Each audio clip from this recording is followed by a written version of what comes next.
Well, howdy folks. We're back here live with a gentleman that's brought a really good-looking truck here to the show. Why don't you introduce yourself? I'm Mike Haxton, Fredericktown, Ohio. I brought a 1988 Freightliner Classic, FLC. First year coming to Matt's with a truck to show. First year. All right, well, let's turn around. Let's get right into what you brought here. And we're going to start with what we're looking at here. Tell us about what you've done with the truck. Started out with a day cab. A buddy of mine had it, and I brought it home. Drove it for a little bit, and just started taking it apart. I wasn't really happy with the cab. It has the hump in the middle. It has the air wipers. So I went ahead and took the front cowl off of it, and I put a 96 FLD cab integral sleeper on the back of it. I got it in a local junkyard. I brought it home, stripped it down, and then took the nose and the cowl and the body completely off of the frame. I stuck it on the floor, started laying out for stripes. The stripe is a Freightliner stripe package called El Dorado. 3 colors of the stripes are just your typical. I think one of them's a Toyota color, one's a Subaru color, the other one might be a Ford color, and then the black is Ford Tuxedo black. Now, did you do this yourself? I did this all myself. I had about 40 hours of laying out the stripes. Each color is not on top of each other. It is laid out, painted, then masked off. The next color masked off, and then the next color masked off, and then the last color was the black, and then the clear over all of it. I'm trying to keep myself out of the reflection of the paint. It's nearly impossible. It's a really great job. Thank you. Now, what was the process of doing this paint job? Because this is a really good deal. So you got a paint booth at home or what? No. So that was probably the biggest thing, is fighting contamination, overspray. So I did a makeshift paint booth out of a PVC pipe and plastic. 2 box fans, one bringing air in, one bringing air out. Respirators, of course. This was actually the second paint job I did with just not really high-end tooling. Okay. And so. Well, it's amazing. When I seen you pull in the other day, I called it like a muted color. So what would you call this? The way that the colors aren't as bright or vivid. What's your explanation for that? So it really is a different color in the sunlight. There's when it's going down the road at night, it almost looks like it's all black, no stripes whatsoever. But in the sunlight, the metallic kind of opens up, the colors lighten up against the black. That's when it really starts to look almost like a totally different paint job. Okay. Well, the door's open. We're going to take a look inside. Tell us about what we're looking at, or tell us about what you have done to the truck on the inside. So I took a piece of 1/4-inch plywood.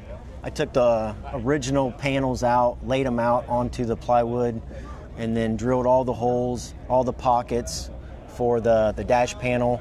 And then the panel over the heater, that had to be back cut. So Freightliner had a original rosewood dash. They're kind of almost impossible to find. So this is what they call a red maple finish. And so then same way with the floor, that's real wood, not a laminate. It's also done and also in the same maple, the red kind of cherry stain. There's 3 layers of insulation underneath. So all the sound deadening was done on it, allowed it to be completely flat all the way through, all the way back to the bunk. I guess some other custom pieces is the plexiglass underneath of the shift boot It's backlit with a LED. The shifter itself, it was relocated so it'd be a straight shaft, and then I went with like an old school roadway shifter. So that's real roadway parts and stuff. The toggles are from a gentleman that worked in a truck stop back in the 60s. Those are also roadway. And then the pinstriping is all from Dan Rowley out of Sunbury, Ohio. Very nice. I'm going to ask you this question again, even though you just told me. You did all this yourself. Yes. What kind of time you got on your hands, sir? So I run asphalt during the summer, so that allows me to have most of my winters off. Okay. I have a shop that's been very, very, very good to me. Okay. It allows me to get stuff done like this. I've got a machinist background, machinist for 16 years prior to the trucking industry. Okay. So all the metal work, all the metal bending is all my design.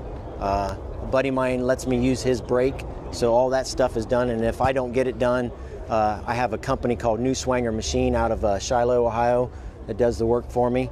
Top-notch guys. All the stainless is bent by them, but by my design. Nice. Very nicely done. It's an original rear suspension for 1988. That's Airliner 1. It's called the double bubble bags. Probably not as good as the ride as the Airliner 2, but just to keep it original. Okay. So what do you do with the truck? I run flatbed with it. I'm in the construction side of the trucking industry. So at the beginning of the year, to set the barrier wall up for lane closures, we haul them out to the job site to get it ready for the asphalt season. And so not a really, really true hard-working, but it does get used. We haul patio pavers out of Rittman, Ohio, to different places for the interlocking pavers. Okay.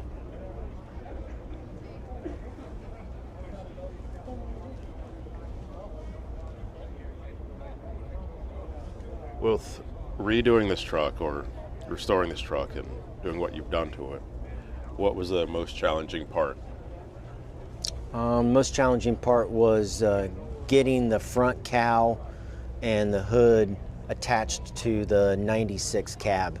And so right through here. Right through here. So you have a series of rivets that goes up through there. There's 255 rivets that has to be drilled out. And then when you get up to the windshield, I was going to do the windshield for the FLC that has the split in the middle, but the windshields are getting really, really hard to get. So I went ahead and stuck with the 96 style windshields.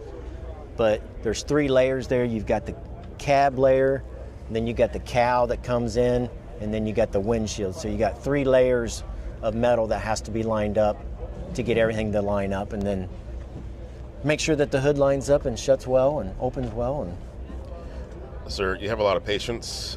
I would not have continued with that process. Yeah. I would have shut the hood and I'd be like, yeah, that's good. Let's go trucking. Yeah. But that's awesome. Perseverance. Yeah, that's cool. To have something different. Yep, absolutely.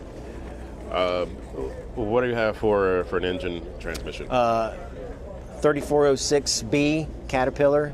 It's the 7FB. 400 horse. Would have been air-to-air. Would have been 4 1/4. So it is now outfitted with air-to-air. I actually took the air-to-air and the radiator and the AC condenser from the 96, which is more readily available than the low-flow system. So that was a very, very tight package to go into that narrow hood, but I did get that done. All the piping is just from sourcing from different Freightliners to get that piping correct. The air cleaners, it was a factory dual air cleaner truck.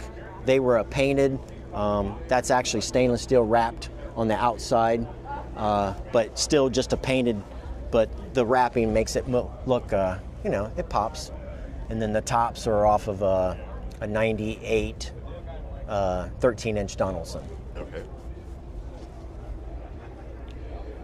Is this straight piped? Yes, yeah. No resonator, no mufflers, real deal. Now you know my next question. Okay. Can we hear it? Yes. All right.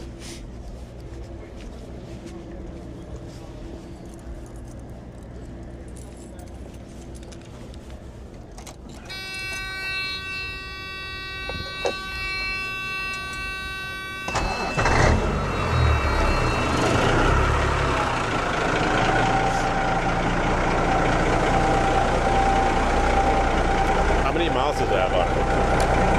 It's 475 original. That's what I was told.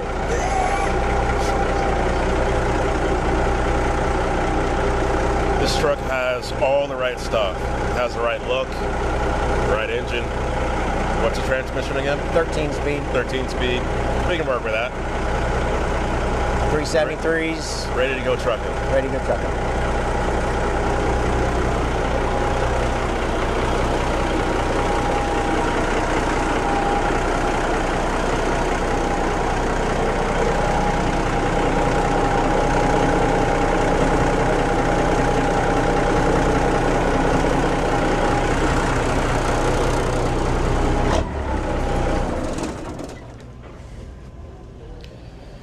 So I saw some in the near the door jamb underneath the seat. Should we talk about that, or do you want to just let that be? When I first walked up, there's a little sign there. Oh, that's up to you. So the truck is available. I think it's time for me to move on to my next project. I love this truck, I really do.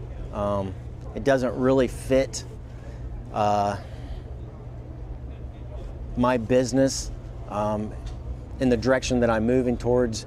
But I would also like to throw it out there that I would love to do somebody else's truck. If they are interested in like a FLD, Freightliner Classic, or another FLC, I would love to meet with that person and work some stuff out. I really enjoy the Freightliner.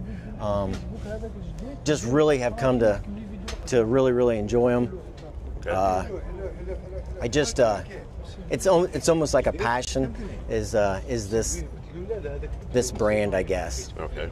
So we're looking at a contact card. That's Yes, contact yeah, information that's my contact, right there? Yeah. So again, just rattle off your phone number. 740-627-1485. And if anybody wants to purchase this truck, this is the man to call. That's the number to call. That is the number to call. Yep. If this truck sells, I'll be expecting a 12-pack sent to Florida. Yeah. No, just all joking aside, this is a really great truck, and I'm happy to see it here. I'm happy that you're here at the show. Thank you. Thanks Thank for you. bringing it.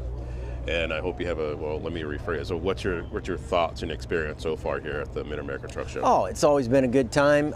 See the manufacturers back into the show is always good. I think they're on a rotating thing where they come every other year now. So really super good.